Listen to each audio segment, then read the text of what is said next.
오늘 본문을 보니까요, 예수님은 하나님의 나라, 마태복음의 언어로 천국인데요, 천국을 결혼식에 비유하고 계십니다. 오늘 본론에 앞서서 내용을 제가 간략히 설명을 드릴게요. 예수님이 이런 비유를 드십니다. 한 임금이 있었대요. 근데 그의 아들의 결혼식을 이제 준비하는 거예요. 그리고 사람들에게 청첩장을 돌리기 시작합니다. 종들을 통해서 청첩장을 돌리는데, 처음에 아마도 고위 관료나 지역 유지 등 평소에 왕하고 좀 관계가 있는 사람, 그리고 왕에게 좀 잘했던 사람들, 이런 사람들에게 돌린 모양입니다. 그런데 이상하지요? 모두 거절합니다. 모두 불참합니다. 사업하러 가고 밭으로 가고 그 청첩장을 다 거절하고요. 오히려 어떤 사람은요, 청첩장을 전달한 종을 능욕하고 죽이기까지 합니다.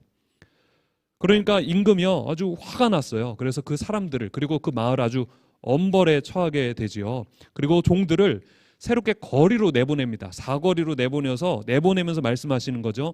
야, 누구든지 혼인잔치에 초대해라. 올 수 있다고 하는 사람은 누구든지 내 아들의 잔치, 혼인 예식에 참여하도록 해라. 이렇게 아주 강권적인 초대장을 나눠주게 됩니다. 그렇게 해서 결혼식을 가득 채우는 것이 오늘 천국에 대한 비유입니다. 여기까지가 전반부의 비유인데요. 사실 이것은요, 마태복음 지금 22장 위치하고 있는 위치를 봐도 그렇고요, 예수님 당대 예루살렘의 모습을 표현한 것입니다. 예수님께서 이스라엘에 2000년 전에 오셔서 천국의 초대장을 전파하셨어요. 첫 번째 대상자들은 유대인과 특별히 종교인들이었습니다. 왜냐하면 이 사람들이 소위 메시아를 기다리던 사람이었어요. 메시아를 간절히 기다리고 예언자의 말씀을 따라서 언제쯤 우리를 구원할 그 구원자가 나타날까 이렇게 갈망하던 사람이었다고요. 그런 사람들에게 예수님께서 먼저 복음을 전파하셨는데, 그들은 이상하게도 예수님을 저버립니다. 그들은 복음을 다 내던져 버렸어요. 반면에 그 예수님의 초대에 응한 사람들이 있었다는 거죠. 오히려 종교와는 멀었던 사람들, 하나님과는 멀리 떨어져 있었던 당대의 외인, 죄인, 약자들, 그래서 멸시당하고 외면당한 사람들이 오히려 예수님을 막 영접하고 구원받는 사건이 일어났다는 거죠. 물론 오늘의 예화처럼 그들 가운데도 가짜는 있었습니다. 가짜로 예수님을 따르는 무리와 군중들은 있었지만, 어쨌든 예수님께서 먼저 초대했던 사람들은 예수님을 등지고, 반대로 세상에 버린 사람들이 하나님을 쫓게 되는 놀라운 역사가 일어났다는 거죠. 그것에 대해서 예수님께서 오늘 비유를 통해 천국을 소개하고 있다는 거죠. 오늘 말씀 이 개요를 좀 제가 설명을 드렸는지 모르겠어요. 이 개요에 맞춰서 이 배경을 가지고 오늘 말씀을 좀 살펴보도록 하겠습니다. 바라기는 여러분들 모두가 천국에 어울리는 사람이 되기를 주님의 이름으로 축복합니다. 오늘 말씀해 보니까 예수님께서 천국을 결혼잔치에 비유하셨죠. 결혼잔치에 아주 필수적으로, 거기에 참여하려면 필수적으로 있어야 되는 게 있습니다. 그게 뭐냐면 청첩장입니다. 은혜의 초대장, 저는 이렇게 표현하고 싶어요. 저는 마지막 국민학교 세대입니다. 제가 딱 졸업하고 그 다음부터 이제 초등학생이 됐어요. 요즘도 그러는지 모르고 또 여러분들 때는 어떤지 모르겠는데요. 그 국민학교 때, 초등학교 때 인싸들은 꼭 생일 파티를 하잖아요. 그래서 자기 집으로 초대하든지 뭐 롯데리아, 맥도날드 뭐 초대하든지 이렇게 꼭 데려가더라고요. 근데 초대하는 사람도 그 반 전체를 이렇게 초대하면 좋은데, 뭐 집 안에 다 들어갈 수 없고 하니까 이렇게 몇 명만 초대해요. 근데 인싸들이 뭐 생일 파티를 하니까 꼭 인싸들만 이렇게 초대를 하더라고요. 어느 날 먼저 초대받은 친구가 저한테 얘기하는 거예요. 쉬는 시간에, 병재야, 너도 이따가 그 아무개 집에 갈 거야? 이렇게 저한테 물어보더라고요. 무슨 소린가 했어요. 이야기를 들어보니까 그 인싸 중에 한 명이 생일인 거예요. 그래서 몰래 이제 한 명씩, 야, 너 이따 끝나고 우리 집 와, 이렇게 초대장을 발부를 시작한 거예요. 내심 기대가 생기더라고요. 내 친한 친구가 지금 초대를 받았으니까 나도 혹시 초대를 해줄래나. 쉬는 시간마다 기다렸어요. 그래서 진짜 축하 잘해주려고 그러고요. 가서 나도 재밌게 놀고 싶고 피자도 먹고 싶고 막 치킨도 먹고 싶고 그렇게 하더라고요. 근데 수업이 다 끝나도록 초대가 없었어요. 그날 그냥 저는 터벅터벅 집으로 돌아갔습니다. 얼마나 충격적인 기억이었는지 아직까지 제가 기억을 하고 있어요. 어린 시기지만 인생의 쓴맛을 경험했습니다. 그죠? 세상이 이렇게 썩었어요. 인싸들만 초대하는 이런 잔치가 어디 있어? 이런 무자비한, 이 진짜 인싸들만 기억하는 더러운 생일 파티, 막 이것을 막 제가 깨닫는 어린 시절이었습니다. 제가 우스개로 이렇게 시작했지만요, 예수님 당시에 사람들의 신앙이 이랬다는 거예요. 사람들이 생각하기에 하나님 나라의 잔치, 천국에는 누가 들어갈 수 있는가 이렇게 생각할 때 사람들은 당연히 인싸들이 가는 거지. 기득권자들이 당연히 하나님 나라에 어울리고 건강한 사람, 부자들, 그리고 선민인 우리 유대인이 천국에 갈 수 있어. 우리만 갈 수 있어. 이런 마음을 가지고 있었다고요. 그럼 그 사람들만 그런 의식을 가지고 있었느냐? 반대로 약한 사람들, 그렇죠? 건강하지 못한 사람들, 그리고 물질적으로 부족한 사람들, 가난한 사람들, 이방인들, 이런 사람들은 스스로 생각하기에도 나는 하나님께 버림받았어. 이런 신앙을 자연스럽게 가져가고 있던 시대였다는 거죠. 바로 그때 예수님이 등장하셔서 은혜의 초대를 선포하시는 거예요. 그러면서 말씀하시는 게 누구든지 와라. 누구든지 하나님 나라의 백성이 될 수 있다라고 복음을 선포하셨다는 거죠. 이것이 본문의 맥락이기도 합니다. 9절과 10절인데요. 함께 읽어보겠습니다. 9절과 10절입니다. 내 거리 길에 가서 사람을 만나는 대로 혼인잔치에 청하여 오라. 한데 종이 길에 나가 악한 자나 선한 자나 만나는 대로 모두 데려오니 혼인잔치에 손님들이 가득한지라. 아멘. 기가 막힌 말씀이죠. 예수님께서 비유를 통해서 말씀하시는 거예요. 하나님이 이러신데요. 종들을 보내면서 종들아 의인만 부르지 마라. 용서가 필요한 악인들도 초대해라. 저 들로 나가서 성공한 사람만 초대하지 마라. 기회가 필요한 실패자들도 초대해라. 가난하고 병든 사람들 있지? 그들도 다 데리고 와. 사회 부적응자들도 있을 거야. 그들도 다 데리고 와. 다 데려와서 내 잔치에 참여하도록 해라고 말씀하고 있다는 거죠. 여러분 뭐 익숙하게 들리실지 모르겠지만 이거 어마어마한 복음이었습니다. 어마어마한 복음이지요. 천국의 초대장이요. 그럴듯한 사람, 하나님 보시기에 번듯한 사람에게만 주어지는 게 아니래요. 우리처럼 때론 실패를 경험하는 사람, 좀처럼 회복되지 않는 몸과 마음의 연약함을 가지고 있는 사람들에게도 주님은 너는 천국에 합당한 자다라고 초대장을 우리에게 주신다는 거죠. 제가 좀 우스개로 처음에 서두를 열었는데요. 지금 생각해 보니까요. 제가 왜 생일 파티에 초대받지 못했는지 저는 지금 잘 알아요. 왜냐하면 어린 시절에요. 제가 정서가 굉장히 불안했거든요. 그래서 설교를 준비하면서 가정통신문에 이렇게 적혀있던 선생님들 글씨 이렇게 생각해 보면 항상 빠지지 않고 이제 등장했던 단어가 이제 주의가 산만하다 뭐 이런 얘기들이 있었어요. 제가 늘 정서가 불안했어요. 그러다 보니까 이제 거칠고 관계가 서툴었죠. 이런 사람을 뭐 누가 좋아하겠습니까? 그러니까 초대도 없는 거죠. 이게 세상의 순리입니다. 좀 불편하고요. 관계가 서먹서먹하고 쟤랑 어울리면 나도 좀 질이 안 좋아질 것 같아. 이런 사람들하고 어울리지 않는 게 세상의 당연한 순리라고요. 그런데 제 어린 시절 하나님은 달랐습니다. 교회는 세상의 그 순리에 역행했습니다. 그래서요 모나고 거친 저를 품어줬어요. 교회 학교 선생님이 저를 끌어안고 막 울면서 기도해 주시던 것이 기억이 납니다. 그 당시 목사님들과 전도사님들이요 저를 품어주셨어요. 무엇보다 하나님은 저를 사랑해 주셨어요. 반 친구들도 잘 이해해 주지 않는 나를 하나님은 품어주셨다고요. 천국 백성으로 받아주셨다는 거죠. 바로 이것이 초대장이라는 거예요. 은혜의 초대장. 하나님은요 우리같이 모난 사람, 연약한 사람, 세상에서는 인정받지 못한 사람들에게도 하나님의 초대를 허락해 주신다. 천국으로 우리를 인도해 주신다는 거죠. 우리가 1000번을 불러도 이 찬양 불렀는데요. 예수님이 왜 십자가 지셨습니까? 우리에게 은혜의 초대장을 주시기 위함이지요. 우리같이 가난한 사람들을 부유하게 하시려고 주님께서 가난해지시고 초라해지셨어요. 저와 여러분들처럼 연약한 사람들을 강건하게 만드시려고 주님께서 고문당하고 고통당하셨다고요. 우리처럼 실패를 경험하고 기회가 필요한 사람들, 그래서 죽음을 향해서 달려가는 사람들을 살리기 위해서 주님께서 직접 실패하시고 또 죽음을 경험하셨습니다. 예수님이 왜 십자가에 달리셨습니까? 우리에게 초대장을 사주시려고 당신의 피값으로 당신의 생명삭스로 우리에게 생명을 전해주시려고 우리에게 그 초대장을 주시려고 십자가 지셨다는 거죠. 적용해 볼까요? 우리가 할 수 있는 일은 뭐예요? 그 초대장을 받아들이는 것입니다. 그걸 믿음으로 받아들이는 거예요. 많은 사람들이요 자신의 모습을 보면서 좌절해요. 나 같은 사람은 자격이 없다고 얘기해요. 실제로 그럴 법도 하죠. 주일에 그렇게 결단하고도 또 주중이 뭐예요? 월요일 화요일만 지내도 세상 사람들과 똑같이 사는 우리의 모습을 보면서 좌절하고 나같이 자격 없는 사람이 또 있겠냐고 절망할 때가 한두 번입니까? 이때를 놓치지 않고 사탄들은 참소합니다. 그래, 너 같은 사람이 무슨 사랑을 받을 수 있어? 너는 지옥에나 어울리는 사람이야. 이렇게 혹시 생각하고 계십니까? 그렇게 생각하신다면 예수님 당시의 종교인과 똑같은 생각이라는 거예요. 예수님 당시의 기득권자들하고 똑같이 생각하는 거라는 거예요. 여러분, 은혜의 초대를 받아들이시기 바랍니다. 믿으세요. 십자가로서 우리는 천국의 초대를 받았다는 것을 믿으시기를 축복합니다.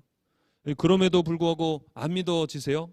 의지적으로 수용하는 거예요. 믿음에 자기의 그 영혼의 믿음으로 선포하세요. 그래서 그래, 나는 믿는다. 내가 능력이 있어서, 내가 그럴듯해서 천국에 들어가는 것이 아니고 주님께서 나를 위해서 피 흘리셨다. 주님이 나를 받으신다. 그런데 누가 나를 정죄하겠느냐. 믿음으로 선포하시라는 거죠. 기억하세요, 여러분. 천국의 초대장은 은혜로 주님께서 주십니다. 우리는 그것을 믿음으로 화답할 뿐이에요. 한 가지 더 적용하겠습니다. 교회는요, 이 은혜 위에 선 공동체여야만 합니다. 쉽게 말해서 우리는 은혜로 초대하는 사람들이어야 해요. 교회는요, 선한 사람만 있어요? 착한 사람만 모여야 되나요? 교회 가보니까 성공한 사람들만 있다더라. 기도 열심히 해서 출세를 응답받은 사람들만 있다더라. 아니요, 그건 저는 건강한 교회가 아니라고 생각합니다. 건강한 교회는요, 누구든 올 수 있어야 돼요. 선한 사람도 있어야겠지만 악한 사람도 있어야 됩니다. 강한 사람도 있어야 되지만 자꾸 넘어지는 사람, 그래서 주변에 상처를 전달하는 사람도 있어야 돼요. 그래야 건강한 공동체라는 거죠. 누군가 얘기합니다. 목사님, 그 사람은요, 우리 교회를 물을 버리고 있어요. 또 제 친구 중에 누구요, 걔를 전도한다면 우리 공동체를 아주 안 좋은 방향으로 생각할 거예요. 이끌 거예요. 괜찮아요. 물 좀 탁해지면 어떡해요? 어때요? 예수님께서 우리를 계속해서 정결하게 하시지 않습니까? 초대하세요. 그래, 와라. 남자가 목적이니? 여자가 목적이니? 와라. 너 같은 사람도 필요하다. 그런 공동체가 바로 교회라고요.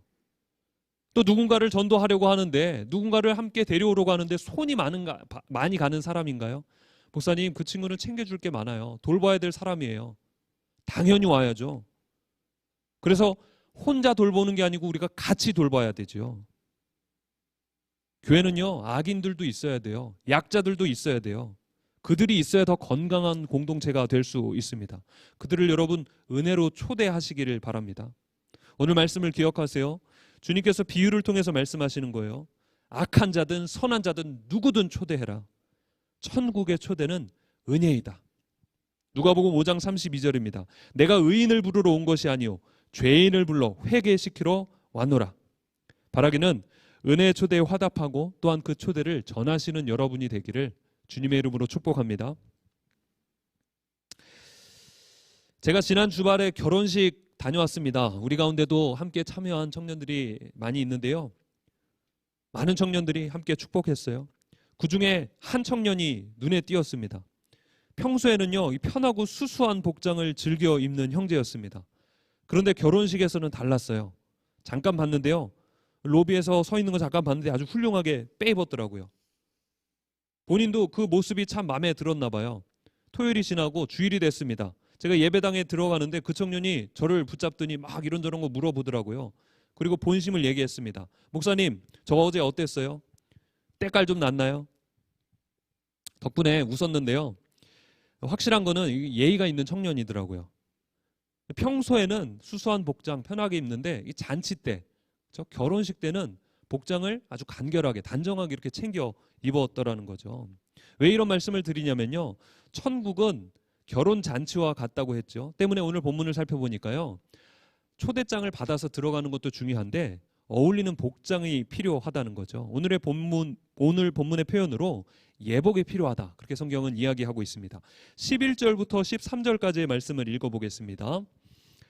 임금이 손님들을 보러 들어올새 거기서 예복을 입지 않은 한 사람을 보고 이르되 친구여 어찌하여 예복을 입지 않고 여기 들어왔느냐 하니 그가 아무 말도 못하거늘 임금이 사원들에게 말하되 그 손발을 묶어 바깥 어두운 데 내던지라 거기서 슬피 울며 이를 갈게 되리라 하니라.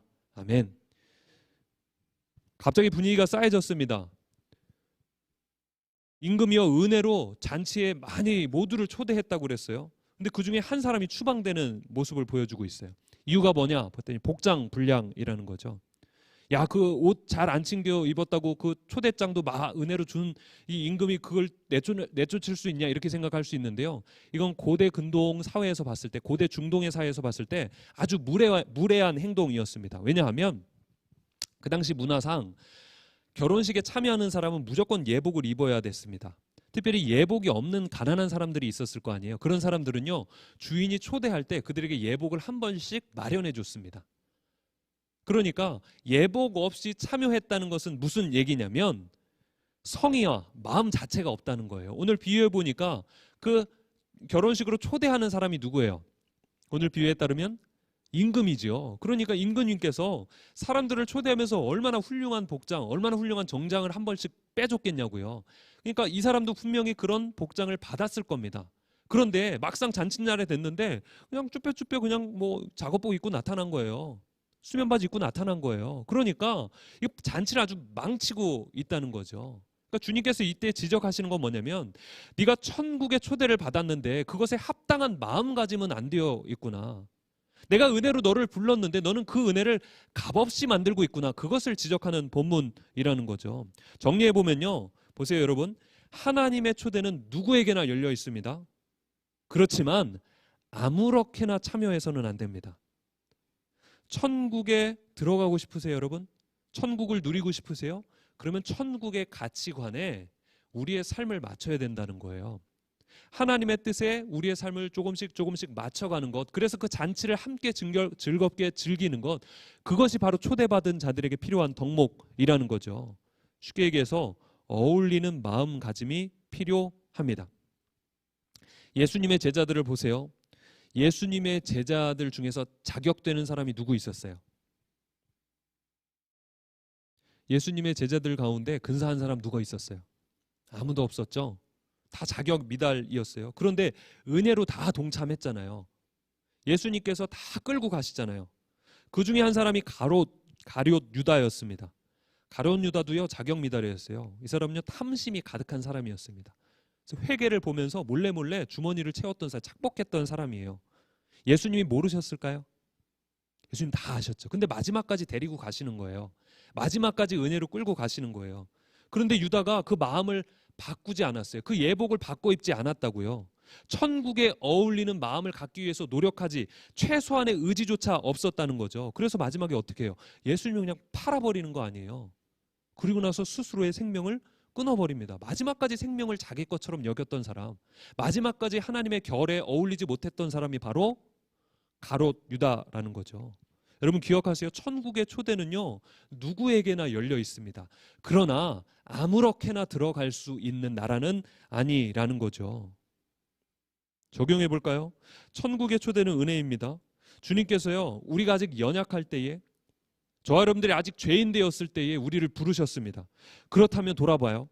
우리는 그 은혜에 어울리게 살아가고 있습니까? 다시 말씀드릴게요. 주님께서 우리가 아직 연약할 때 부르셨잖아요. 그러면 우리도 연약한 사람들을 돌보기 위해서 노력하고 있습니까? 주님께서 우리를 죄인일 때 부르셨잖아요. 그러면 우리도 조금 불편한 사람, 그렇게 자꾸 반복해서 넘어지는 사람을 품기 위해서 노력하고 있냐고요. 혹시 여전히 성공한 사람들만 따라다니고 건강한 사람들만 어울리려고 하고 또 매력적인 사람들과만 지내려고 하고 있습니까? 그렇다면 오늘 본문에 따르면 우리는 예복을 아직 준비하지 못한 사람일 수 있습니다. 천국은요 누구에게나 열려 있습니다. 그러나 아무렇게나 동참할 수 있는 것은 아닙니다. 먼저 나눴듯이요 예복은요 은혜의 선물입니다. 우리 스스로 입을 수 있는 것이 아니고요 왕이 선물해 주시는 겁니다. 그러니까요, 이 거룩한 변화, 천국에 어울리게 살아가는 것은요, 내 의지만으로는 되지 않습니다. 그러니까 우리가 더 주님께 가까이 가야 되는 거죠. 그러니까 더 은혜를 구해야 되는 것입니다. 이 시점에 이렇게 적용하지 않을 수 없습니다. 우리는 수련회를 지금 앞두고 있습니다. 어떻게 보면 매년 봄마다, 매년 가을마다 이렇게 돌아오는 어떻게 보면 하나의 사역이겠지요. 왜 이 시기마다 하나님께서 우리를 이 자리로 초대하실까요? 우리의 영혼이 계속해서 약해지기 때문은 아닐까요? 가을에 받았던 은혜 지금까지 유지하고 계시나요? 작년 봄에 받았던 은혜 지금까지 이어가고 계시나요? 우리의 예복은 준비되어 있습니까? 우리 스스로 되지 않기 때문에 은혜를 붙드는 것 아니겠어요? 그래서 주님, 나를 은혜로 초대하셨는데 그 은혜에 어울리게 살아갈 수 있도록 도와달라고, 나 또한 주님의 은혜를 흘려보내는 인생이 될 수 있도록 도와달라고, 그래서 우리가 말씀에 집중하고 기도하려는 것 아니겠습니까? 바라게 있는 이번 수련의 주제처럼 은혜를 사모하면서 우리의 일상으로 그 은혜를 가져갑시다. 그래서 일상에서도 성의를, 그 거룩한 예복을 입어보자고요. 교회의 그 모습을 그대로 입어서 세상에서도 성도답게, 그래서 천국을 흘려보내는 사람이 되었으면 좋겠습니다. 고린도후서 6장 1절 말씀인데요, 하나님의 은혜를 헛되이 받지 말라. 말씀을 매듭 짓겠습니다. 여러분, 천국은 누구에게나 열려 있습니다. 그러나 아무렇게나 참여할 수는 없습니다. 천국에 어울리는 예복이 필요합니다. 바라기는 은혜의 예복으로서 천국을 누리고 또 전하시는 여러분이 되기를 주님의 이름으로 축복합니다. 이 시간에 그런 마음으로 찬양하고 기도